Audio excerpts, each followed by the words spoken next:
Hello everyone, this is Nidhi and welcome to the science brain. Students, हमने start कर रखी है कोऑर्डिनेशन कंपाउंड की सीरीज, जिसमें से मैं आपको 3 वॉल्यूम तक करा चुकी हूँ। आज जो हम करने जा रहे हैं वॉल्यूम 4, जिसमें कोऑर्डिनेशन कंपाउंड की नेमिंग को हम लोग स्टार्ट करेंगे।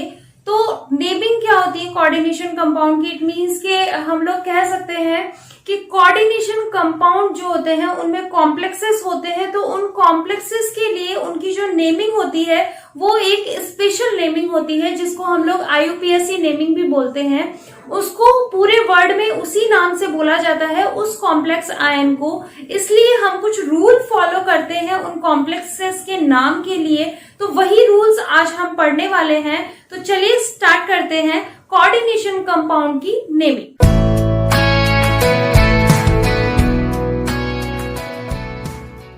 तो स्टूडेंट्स, कोऑर्डिनेशन कंपाउंड की नेमिंग में सबसे पहले आता है order of naming of ions. सभी को पता है कि आयंस जो होते हैं वो 2 तरह के होते हैं, that is the cation and anion. Cation consist plus charge and anion contain negative charge. Okay, तो यहाँ पर इन कैटायन और एनायन का कॉम्प्लेक्स कंपाउंड की फॉर्मेशन में किस तरीके से हेल्प है कि हम लोग इनका नाम कैसे लिखेंगे, कैसे स्पेसिफाई करेंगे। तो उसके लिए सबसे पहले हम लोग एक एग्जांपल लेते हैं, दैट इज द CONH3 का होल 6 एंड Cl3। एक और एग्जांपल लेते हैं K2PtNH3 का होल 6। ओके स्टूडेंट्स, तो ये 2 एग्जांपल्स हैं जिनसे हमें पता चलेगा कि आखिर ये कैटायन और एनायन क्या हेल्प करते हैं इनकी नेमिंग में। तो देखिए, सबसे पहले जो है हम नाम लिखते हैं वो, ये कोई भी स्पीशीज होती है, यानी ये पूरा जो है कॉम्प्लेक्स कंपाउंड है। ओके, इस कॉम्प्लेक्स कंपाउंड में जो पहली स्पीशी होती है वो हमेशा कैटायन शो करती है, यानी इस पे हमेशा प्लस चार्ज होगा और इस पे हमेशा नेगेटिव चार्ज होगा। या हम इसको जनरल फॉर्मूले के हिसाब से बोले तो एक जो होगा वो A से डिनोट कर देते हैं और एक को B से डिनोट कर देते हैं। ओके, तो A जो होगा वो हमेशा पॉजिटिव चार्ज होगा, यानी कि कैटायन होगा, और B जो होगा वो नेगेटिव चार्ज होगा, यानी कि एनायन होगा। तो अब इस कॉम्प्लेक्स आयन में ये वाला कॉम्प्लेक्स जो है वो A है, मान लीजिए। तो A है, इसलिए इस पूरे को हमने कैटायन की उपाधि दे दी है। देन नेक्स्ट जो है वो B, यानी Cl3 जो है वो B है, तो इसको हमने एनायन रख दिया। ओके, नेक्स्ट जो एग्जांपल हम लोग देखते हैं, उस एग्जांपल में यहाँ पर पोटेशियम लिखा हुआ है, यानी K2 लिखा हुआ है।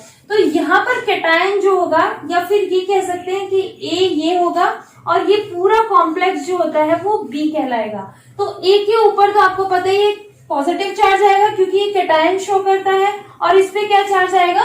नेगेटिव चार्ज आएगा। तो हमें कोई भी कॉम्प्लेक्स की नेमिंग करने से पहले ये पता होना चाहिए कि इन स्पीशीज में कैटायन कौन सा है और एनायन कौन सा है।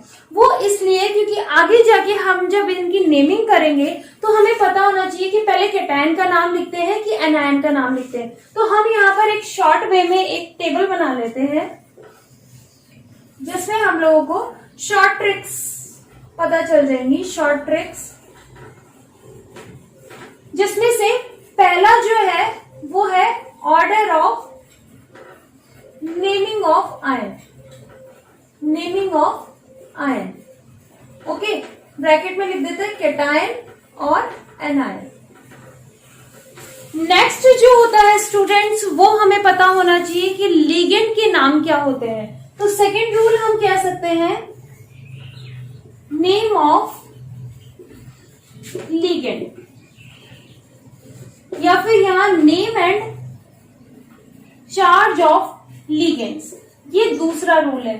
तो नेमिंग ऑफ लिगेंड्स में मैं आपको वॉल्यूम 3 में पूरे लिगेंड्स, कौन कौन से लिगेंड्स होते हैं, that is neutral ligands, positive ligands and negative ligands कौन कौन से होते हैं, उनकी नेमिंग के साथ, उनकी चार्जेस के साथ आपको पूरे टेबल में करा चुकी हूँ। तो आप वॉल्यूम 2 एंड वॉल्यूम 3 जरूर देख के आए, तभी आपको वॉल्यूम 4 समझ में आएगा।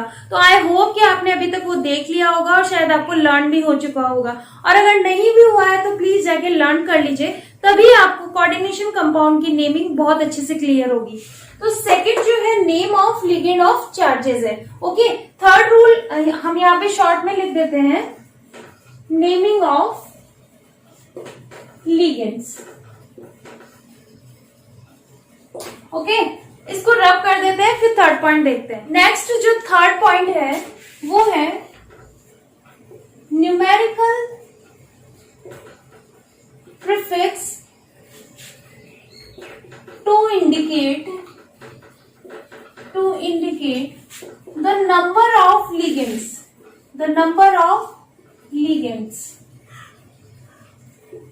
तो स्टूडेंट्स, आप सभी को पता है कि एक कोऑर्डिनेशन एंटिटी होती है, उस कोऑर्डिनेशन एंटिटी के अंदर यहाँ पर सेंट्रल मेटल एटम होता है और यहाँ पर लिगेंड होता है। ये जो लिगेंड होता है ये कोऑर्डिनेशन बॉन्ड के द्वारा मेटल से जुड़ा होता है। क्यों? क्योंकि ये अपने लोन पेयर मेटल को डोनेट करता है। तो जितने नंबर ऑफ लोन पेयर ये डोनेट कर रहा है, उतना ही इसका क्या होता है, कोऑर्डिनेशन नंबर होता है। ठीक है ना, और कोऑर्डिनेशन नंबर होता है यानी उतने कितने लिगेंड्स उसके साथ जुड़े हुए हैं, तो वही कहलाता है न्यूमेरिकल प्रीफिक्स। यानी अगर हम कह सकते हैं कि di, tri, tetra, penta and hexa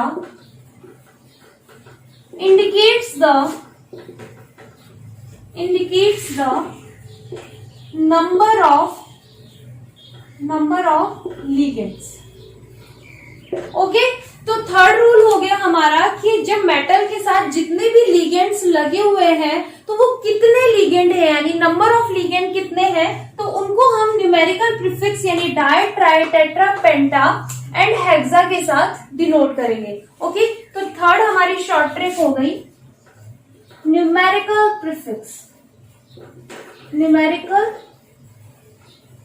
prefix. Okay, next fourth जो है वो है पॉलीडेंटेड लिगेंड। पॉलीडेंटेड लिगेंड के लिए क्या होगा, देखिए, पॉलीडेंटेड लिगेंड।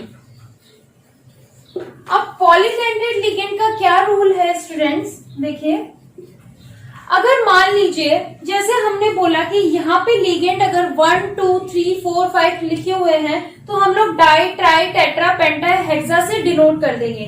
बट अगर कोई लिगेंड ऐसा है कि उसके नाम के अंदर ही डाई, ट्राई आ रहा है, तब हम न्यूमेरिकल प्रीफिक्स का यूज नहीं करेंगे। फॉर एग्जाम्पल जैसे कि इथाइलिन डायमीन,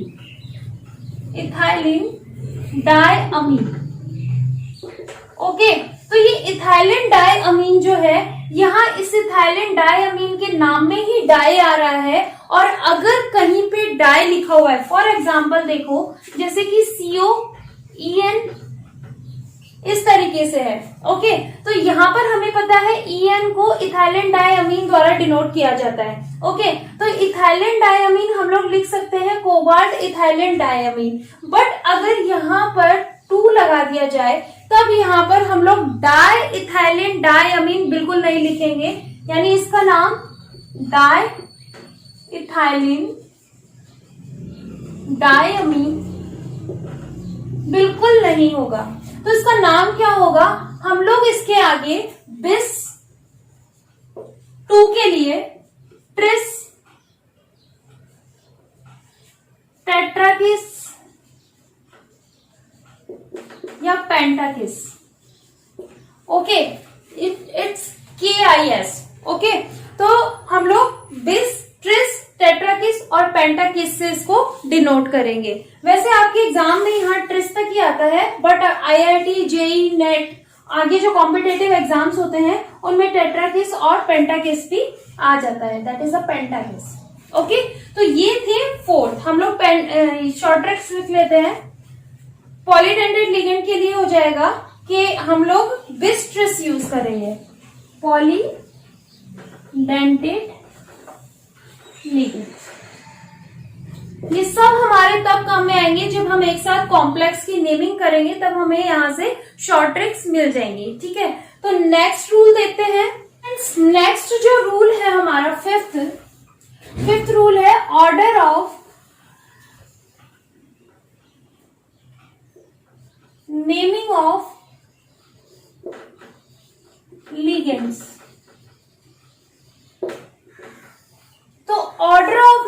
ऑफ लिगेंड्स का मतलब है, मैंने आपको बताया था कि लिगेंड्स जो होते हैं या कॉम्प्लेक्स आयन के अंदर जो लिगेंड्स होते हैं वो दो क्लासिफिकेशंस में क्लासिफाइड है, that is the homoleptic compound and heteroleptic compound. तो होमोलैप्टिक कंपाउंड वो कंपाउंड होते हैं जिनमें सिंगल टाइप लिगेंड प्रेजेंट होते हैं, बट हेट्रोटाइपिक लिगेंड वो लिगेंड होते हैं जिनमें एक से ज्यादा लिगेंड प्रेजेंट होते हैं। तो जब अगर एक से ज्यादा लिगेंड प्रेजेंट है तब हम उनकी कैसे नेमिंग करेंगे, तो किसको प्रायोरिटी देंगे और किसको प्रायोरिटी नहीं देंगे। तो वहां पर order of naming of ligands में हम यूज अल्फाबेटिकली लिगेंड्स। अगर हम लोग इसका एग्जांपल लें, फॉर एग्जांपल Cu NH3 का whole twice H2O and Cl2, this is a complex ion. Okay, तो यहां पर देखिए आपको पता है this is the central metal atom, ये सेंट्रल मेटल एटम है, एंड ये और ये तीनों क्या है, लिगेंड है, लिगेंड्स है।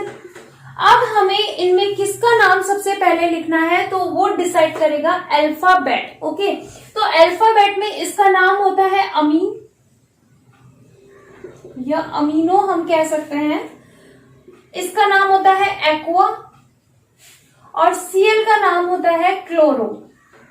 ओके, अब जो न्यूमेरिकल प्रीफिक्सेस हैं उनको हम लोग कभी भी अल्फाबेटिकली लिगेंड्स में नहीं लेंगे। न्यूमेरिकल प्रीफिक्सेस का मतलब होता है ये डाई है, यहाँ पे भी डाई है, यहाँ पे 3 होता तो ट्राई होता, 5 होता तो पेंटा होता, तो उसको हम लोग यहाँ पर अल्फाबेटिकली लिगेंड्स में नहीं लेंगे। यहाँ पर अल्फाबेट केवल देखे जाएंगे लिगेंड्स के। तो स्टूडेंट्स अमीनो भी यहाँ पर ए से स्टार्ट है, एंड जो वाटर मॉलिक्यूल है जिसको हम लोग एक्वा बोल रहे हैं वो भी ए से स्टार्ट है। तो किसका नाम सबसे पहले आएगा, तो अब पहला अल्फाबेट अगर सेम है तो हम लोग सेकंड अल्फाबेट को देखेंगे। तो सेकंड अल्फाबेट में यहाँ पर एम है और यहाँ पर क्यू है, तो एम पहले आता है तो इसलिए इसका नाम हो जाएगा डायअमीन।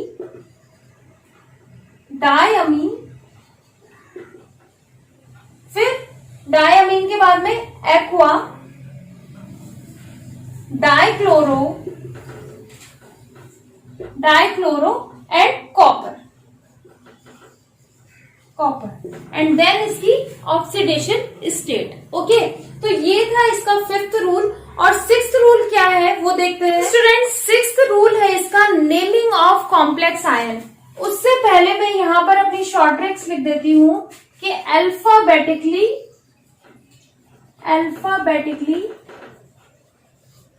Ligand used. ओके, नेक्स्ट जो हमारा है 6th, naming of complex ion.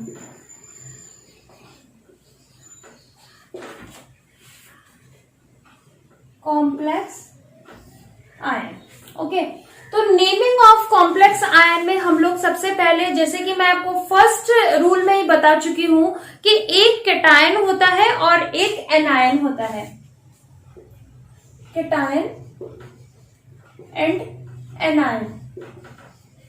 Okay, तो स्टूडेंट्स अगर कॉम्प्लेक्स आयन कैटायन है, यानी कॉम्प्लेक्स आयन अगर कैटायन है तो सेंट्रल मेटल एटम का नाम सिंपली होगा, बट अगर जो कॉम्प्लेक्स आयन है एनायन है तो उसके नाम के आगे, सेंट्रल मेटल एटम के नाम के आगे 8 लग जाएगा।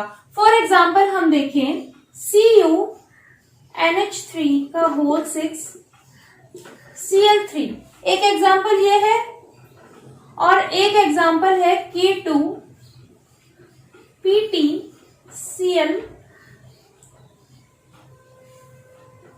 का होल 6, ये एक एग्जाम्पल है। तो स्टूडेंट्स मैंने आपको पहले रूल के हिसाब से बोला था कि सबसे पहले आपको कैटायन एंड एनायन पता होना चाहिए कौन से हैं। तो this is the cation and this is anion, और यहां पर ये कैटायन है और ये एनायन है। ओके, तो अगर कॉम्प्लेक्स आयन कैटायन है तो सेंट्रल मेटल एटम का नाम बिल्कुल सिंपली होगा जैसे कि होता है, जैसे इसका नाम कॉपर है तो बिल्कुल कॉपर ही होगा। बट अगर यहाँ पर जो काउंटर आयन है वो पहले लिखा हुआ है और वो कैटायन है, तो यहाँ पर सेंट्रल मेटल के नाम के आगे 8 लग जाएगा। ओके, फॉर एग्जाम्पल जैसे कि हम लोग यहाँ पर लिखेंगे पोटेशियम, पोटेशियम हेक्साक्लोरो, हेक्साक्लोरो, तो यहाँ पर नाम होना चाहिए था प्लेटिनियम, बट यहाँ पर कॉम्प्लेक्स आयन एनायन है, इसीलिए इसका नाम हो जाएगा प्लेटिनेट, प्लेटिनेट, और ये हो जाएगी इसकी ऑक्सीडेशन नंबर। तो 6 रूल जो हो जाएगा वो हो जाएगा नेमिंग ऑफ कॉम्प्लेक्स आयन। ये थे इसके 6 रूल। अब इन 6 रूल के हिसाब से हम कॉम्प्लेक्सेस के आयन के नेमिंग करते हैं। बहुत सारे एग्जांपल्स हैं, तो चलिए स्टार्ट। तो स्टूडेंट्स, ये हैं कुछ एग्जांपल्स जिनको हम जब सॉल्व करेंगे तो आपको और भी ज्यादा क्लियरिटी आएगी। नेमिंग ऑफ कोऑर्डिनेशन कंपाउंड में ये एग्जांपल है। सबसे पहले इस कॉम्प्लेक्स आयन की आपको नेमिंग बतानी है। तो सबसे पहले आपको जब भी नेमिंग बतानी है किसी भी कॉम्प्लेक्स आयन की, तो आपको सेंट्रल मेटल एटम का ऑक्सीडेशन नंबर जो है वो कैलकुलेट करना है। तो स्टूडेंट्स देखिए, ऑक्सीडेशन नंबर को किस तरीके से कैलकुलेट किया जाता है। ये जो सेंट्रल मेटल एटम होता है इसके हम लोग X मान लेते हैं, क्योंकि हमें इसका सेंट्रल मेटल एटम का ऑक्सीडेशन नंबर कैलकुलेट करना है। अब यहाँ पर आपके जितने भी मैंने लिगेंड्स आपको बताए थे, तो उन लिगेंड्स के साथ मैंने आपको चार्ज नोट करवाए थे, तो चार्ज यहाँ पर अब यूटिलाइज होने वाले हैं। तो आपको पता है ये है अमीन, जो कि न्यूट्रल लिगेंड होता है, यानी इस पे चार्ज होता है 0। तो हम लोग इसको ऐसे निकाल सकते हैं, x प्लस 0 है तो 0 को इंटू 6 करेंगे, तो 0 इंटू 6 इज इक्वल्स टू 0, और यहाँ पर ये -3 चार्ज हो जाएगा, क्योंकि Cl पर -1 चार्ज होता है। अगर 3 से इंटू करेंगे तो -3 चार्ज हो जाएगा, और इस ब्रैकेट के ऊपर +3 आ जाएगा, क्योंकि ये कैटायन है। तो हम लोग यहाँ पर +3 कर देंगे। ओके, अब इसको सॉल्व कर लीजिए। x जो होता है वो इज इक्वल्स टू 6 0 सा 0, तो कितना आ गया, +3 आ गया। यानी जो कोबाल्ट है उसकी ऑक्सीडेशन नंबर कितना आ गया, +3 आ गया। ओके, अब इसकी नेमिंग करते हैं हम लोग।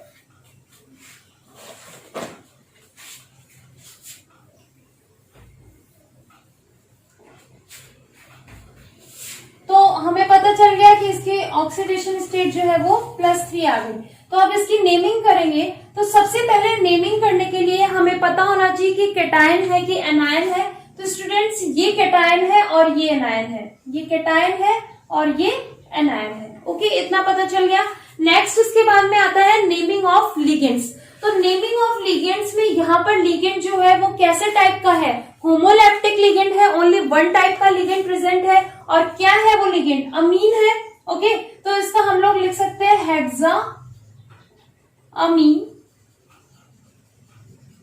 हेक्सा अमीन। इसके बाद में आपका आता है न्यूमेरिकल प्रीफिक्स। तो न्यूमेरिकल प्रीफिक्स हम लोग लगा चुके हैं, हेक्सा। नेक्स्ट पॉलीडेंडेड लिगेंड, तो पॉलीडेंडेड लिगेंड यहाँ पर है नहीं। नेक्स्ट अल्फाबेटिकली लिगेंड यूज, तो अल्फाबेटिकली लिगेंड यूज वहां करते हैं जहां पर हेट्रोलैप्टिक लिगेंड प्रेजेंट हो, बट यहाँ पर हेट्रोलैप्टिक लिगेंड नहीं है, तो इसलिए हेक्सा अमीन ही रहेगा। हेक्सा अमीन के बाद में सेंट्रल मेटल एटम का नाम आता है, तो hexa amine cobalt, that is cobalt. And इसकी फिर ऑक्सीडेशन स्टेट हम लोग निकाल चुके हैं। और स्टूडेंट्स, लेट बी क्लियर कि ऑक्सीडेशन स्टेट हमेशा रोमन वर्ड्स में या रोमन में ही लिखनी चाहिए आपको। तो थर्ड आई है तो इसको हम लोग रोमन अल्फाबेट में ही लिखेंगे। ओके, रोमन नंबर्स में ही लिखेंगे, सॉरी। तो रोमन नंबर्स में लिखने के बाद में हेक्सा अमीन कोबाल्ट हम लोग यहां तक लिख चुके हैं। इसके बाद में ये सिंपल क्लोराइड, क्लोराइड, ठीक है। तो इस कॉम्प्लेक्स का नाम हो गया hexa amine cobalt third chloride. ये हो गया आपका फर्स्ट। सेकंड देखिए, सबसे पहले आपको क्या करना है, केटायन एंड एनायन का आइडेंटिफिकेशन करना है। तो यहाँ पर केटायन जो है ये है और यहाँ पर ये एनायन है। और मैंने आपको बताया था कि जब कंपाउंड जब केटायन और एनायन में जो काउंटर आयन हो वो केटायन हो और कॉम्प्लेक्स एनायन हो तो सेंट्रल मेटल एटम के नाम के आगे 8 लग जाता है। ओके, तो सबसे पहले हमें क्या करना है, लिगेंड देखना है। लिगेंड कितना है, ट्राई। ओके, 3 है तो ट्राई, और लिगेंड का नाम क्या है, ऑक्सिलेटो। तो ट्राई ऑक्सिलेटो। इससे पहले क्या करना है आपको, सबसे पहले जो ब्रैकेट के बाहर केटायन है उसका नाम लिखना है। ठीक है, तो पोटेशियम, पोटेशियम, फिर ट्राई ऑक्सिलेटो, देन इसके बाद में Fe है। तो लेकिन यहाँ पर ये क्या है, पूरा कॉम्प्लेक्स क्या है, एनायन है, और एनायन होने के कारण सेंट्रल मेटल के नाम के आगे हम लोग क्या लगा देंगे, 8 लगा देंगे, तो इसका नाम हो जाएगा फेरेट। अब देखिए स्टूडेंट्स, आप यहाँ पर बोलेंगे कि ये तो आयरन का सिंबल है, तो यहाँ पे आयरन क्यों नहीं लिखा गया। ये जो फेरेट, जितने भी मतलब जो जर्मन नेम के हैं, जितने भी एलिमेंट्स हैं, उनको उनकी जर्मन नेम से ही लिखा जाता है, उनको उनके रियल नेम से नहीं लिखा जाता है। एक्चुअल में रियल नेम तो इसका फेरेट ही है और हम लोग सिंबॉलिक इसको आयरन बोलते हैं। ओके, तो potassium tri oxalato ferrate and then इसकी ऑक्सीडेशन स्टेट। तो ऑक्सीडेशन स्टेट कितनी आएगी, देखिए आप निकालिए। Fe जो है वो X है, X प्लस ऑक्सिलेटो जो है वो डाइडेंटेट लिगेंड है। तो डाइडेंटेट लिगेंड है यानी इस पे कैसा चार्ज होगा, माइनस का 2 चार्ज होगा। तो -2 इंटू 3 हो जाएगा -6 और इज इक्वल्स टू, यहाँ पर पॉजिटिव है तो 3 1 जा 3 और पॉजिटिव चार्ज है तो इस पे कैसा आ जाएगा, -3 चार्ज आ जाएगा। तो यहाँ आ जाएगा -3। अब इसको सॉल्व करो, x is equals to -3 plus का 6 तो इज इक्वल्स टू 3। तो यानी इसका ऑक्सीडेशन स्टेट निकल के आ गया है +3 और हमें हमेशा रोमन नंबर्स में ही इसकी ऑक्सीडेशन स्टेट को लिखना है। ओके, नेक्स्ट जो है वो भी सेम ऊपर की तरह ही है। ये क्या है, कैटायन है और ये एनायन है। अब यहाँ पर जो लिगेंड्स है वो होमोलेप्टिक ना होकर के कैसे लिगेंड्स है, हेट्रोलेप्टिक लिगेंड है। 2 टाइप के लिगेंड्स है, तो हमें क्या करना चाहिए, अल्फाबेटिकली करेंगे। तो अल्फाबेटिकली करने से पहले सबसे पहले इसका नाम लिख लो, पोटेशियम।